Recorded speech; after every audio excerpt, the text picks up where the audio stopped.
नमस्कार, आप देख रहे हैं इंडिया उपदेश और मैं हूं आपके साथ सना हुसैन। शहर के मशहूर समाजसेवी व बिल्डिंग मटेरियल के व्यवसायी सुरेश भारती के सुपुत्र के साथ हुई ठगी। लोन कराने के नाम पर ठगी का मामला सामने आया। उन्होंने बैंक कर्मचारियों की भी कांड में मिली भगत का गंभीर आरोप लगाया। जनपद के थाना कोतवाली नगर के रामनगर निवासी सूरज भारती पुत्र सुरेश भारती का आरोप है कि 11 मई को एक व्यक्ति आया और उसने अपना नाम आशीष बताया। कहा कि वो टाटा कैपिटल्स कंपनी में एजेंट है, लोन दिलाने का कार्य करता है। तभी एक चेक नंबर 000163 दिनांक के 14 मई बैंक ऑफ बड़ौदा शाखा देवकाली का 249 रुपये का अकाउंट पे चेक उसे दिया। इसी दौरान उस व्यक्ति ने अपने सीनियर RK सिन्हा से फ़ोन पर बात भी कराई। इसके बाद 2-3 दिन 98 31 58 93 97 से प्रार्थी के मोबाइल पर फ़ोन आया और खाते में पर्याप्त धनराशि जमा करने को कहा। आज दिनांक 16 मई को अपना बैंक बैलेंस चेक करने गया तो पता चला कि उक्त चेक के ज़रिए मेरे खाते से 1,98,500 रुपये निकाल लिए गए। हमने बैंक में जानकारी की तो पता चला कि उक्त चेक अभिषेक कुमार पांडे पुत्र संतोष कुमार पांडे निवासी दंत धामन कुंड थाना कोतवाली अयोध्या में बैंक से धनराशि निकाली। आरोप है कि इस तरीके से उक्त व्यक्ति द्वारा पीड़ित के साथ कूट रचित तरीके से चेक बदलकर धोखा देकर पीड़ित का मुकदमा 1,98,500 रुपये हड़प लिए गए हैं। वहीं बैंक के कर्मचारियों द्वारा कोई फ़ोन मैसेज भी भुगतान के पहले पीड़ित को नहीं किया गया, जिससे लगता है कि बैंक कर्मचारियों की भी उक्त कांड में मिली भगत है। वहीं मामले की रिपोर्ट दर्ज करके आवश्यक कार्रवाई करने की मांग की है। तो आइए देखते हैं पूरी रिपोर्ट। क्या मामला है? सर, मैं समाज सेवी सुरेश भारती बोल रहा हूँ। मेरे पुत्र सूरज भारती थे। RK एंटरप्राइजेज हमारी दुकान है देवकाली में गिट्टी मोरंग की। तो आए, हम तो थे नहीं, बाद में आए। सूरज जी को कहा कि आपको लोन दिलाएंगे, ये करेंगे वो करेंगे। 249 रुपये का उसने चेक दिया, उस पर फ्रॉड करके उसने अकाउंट पे दिया था, जो कि बैंक की इतनी बड़ी गलती है। इतना बैंक मैनेजर, बैंक कैशियर उस चेक को, जब हम लोग जाते हैं 500 का नोट होता है तो नीली बत्ती से चेक करते हैं। इतना बड़ा फ्रॉड चेक पे है, तो बैंक मैनेजर कैशियर उसको कैसे अमाउंट दे दिया, जो कि मेरे पुत्र को सूचना नहीं दिया। मोबाइल अगर स्विच ऑफ था, वो कह रहे हैं स्विच ऑफ था, स्विच ऑफ था तो उनको चेक कैसे कैश किया। पहले तो हम पूरी बैंक ऑफ बड़ौदा को हम पूरा जिम्मेदार मानते हैं। उसने कैसे पेमेंट दिया? हमारी दुकान देवकाली चौकी के बगल में है, जो कि आके तुरंत कि भैया जाके दस्तखत करा लाओ या उनको बुला लाओ। हम लोग दिल्ली और विदेश तो नहीं गए थे ना, हम लोग यहीं फैजाबाद देवकाली चौकी के पास है ना। तो ये बैंक हम पूरा फ्रॉड मानेंगे। बैंक फ्रॉड कर रही है, बैंक उससे मिली भगत है।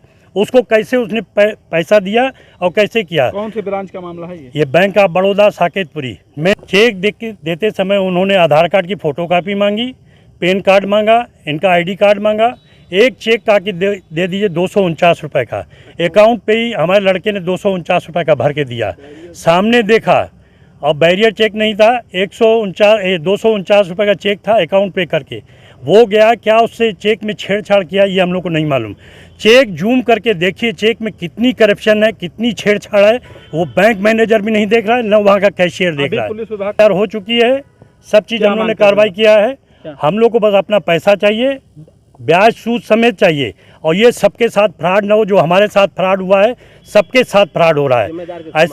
ऐसा मैं बैंक मैनेजर को मानता हूँ, बैंक ऑफ बड़ौदा को मानता हूँ। क्यों? सुरेश कुमार भारती, समाज सेवी, रामनगर, फैजाबाद। सर, देवकाली साकेतपुरी देवकाली तरह यहाँ का मामला है। मेरे साथ ही घटना घटित हुई है। मेरी फर्म RK एंटरप्राइजेज देवकाली मनुचा कोटी के पास में है। सर, 11 तारीख को जो है मेरे से एक टाटा कैपिटल के आदमी का जो है एम्प्लॉई आके यहाँ से एक चेक लेके जाता है 249 रुपये की अकाउंट पे, जो कि 15 तारीख को वही चेक के साथ छेड़छाड़ करके 1,98,500 रुपये निकाल लिए जाते हैं। इसमें बैंक की भूमिका ये रहती है कि उन्होंने कोई मेरे को इन्फॉर्मेशन नहीं दी है, ना कॉल के थ्रू ना SMS के थ्रू। जब बैंक से मैंने पूछताछ की तो वो अपना पलड़ा झाड़ रहे हैं। काहे के लिए आपने चेक? मैंने लोन के लिए अप्लाई किया था। मेरे पास कॉल आई थी 10 तारीख को टाटा कैपिटल के नाम से, जो कि मैंने पता किया तो उनका ऑफिस बस स्टैंड पे एक्सिस बैंक के ऊपर था। इसके अलावा मैंने कोई उनके ऊपर जांच नहीं की थी। उनके आदमी ने कहा कि मैं आके यहाँ पर जो है आपके यहाँ मीटिंग कर लेता हूँ, तो वो आया था बाकायदा यूनिफॉर्म आई कार्ड वगैरह लगा के, जो कि 249 रुपये की मैंने उनको चेक दी थी अकाउंट पे। उसके बाद जब 15 तारीख को ये पेमेंट निकाली गई है, जब 16 तारीख को मैं गया हूँ बैंक में, तो मैं देखता हूँ 1,98,500 रुपये मेरे अकाउंट से निकाल लिए गए। जब मैंने बैंक में इसकी शिकायत की तो उन्होंने कहा कि आपका मोबाइल स्विच ऑफ था वगैरह वगैरह, थर्ड पार्टीज़ ने आपसे बात करा के और करवा दिया। हमने कहा थर्ड पार्टी से कोई रोल ही नहीं होता है। उसके बाद बैंक अपना पलड़ा झाड़ रही है। अकाउंट चेक में काफ़ी जगह मिस्टेक हैं, ये बैंक मैनेजर ने भी माना है और जो कोतवाली से सिपाही जी गए थे उनके सामने भी ये चीज़ मानी गई है। चेक की उनसे कॉल पे बात चल रही थी। उसके बाद उन्होंने जो है यहाँ पर 11 तारीख को मेरे इसी यहाँ पर बैठे थे शॉप पे, यहीं पे उन्होंने चेक ली, यहीं से वो अपने सीनियर से भी बात करवाई। उसके बाद कागज़ वगैरह मैंने उनको सब दिए अपना फर्म के, जो कि लोन के लिए लगते हैं। उसके बाद उन्होंने कहा कि आपके यहाँ 15 तारीख को 14 तारीख को जो है एम्प्लॉई आएंगे हमारे। तो उनसे मेरी फिर बात हुई थी 14 तारीख को, जो कि उन्होंने कहा था 16 तारीख को वो आपके पास आएंगे। 15 तारीख को ये घटना घटित होती है। जब 16 को मैं बैंक में गया और बैंक में मैंने अपना अकाउंट चेक किया तो उसमें से बैलेंस निकल चुका था। इसकी सूचना हमने कोतवाली में भी दी है और अपने यहाँ देवकाली चौकी पे भी दी है और बैंक को दी है, अथवा टाटा कैपिटल के ऑफिस में भी मैं गया था, वहाँ पर भी मैंने इसकी सूचना दी है। पहले तो साइबर क्राइम चलता था मोबाइल वगैरह से, ये तो सामने से आके हमको मतलब इसमें बैंक की लापरवाही तो बहुत ज़्यादा है और कुछ जो है हेरा फेरी करके उसने लेके गया। अभी मुकदमा जी मुकदमा दर्ज हो चुका है। क्या चाह रहे हैं अब आप? सर हम यही चाह रहे हैं कि इस पे उच्च कार्रवाई हो और मेरा जो पैसा है वो चाहे बैंक दे चाहे कहीं से भी ला के दे, मेरा पैसा मेरे को चाहिए। क्या नाम है आपका? सूरज भारतीय, पुत्र श्री सुरेश कुमार भारतीय, रामनगर कॉलोनी, देवकाली।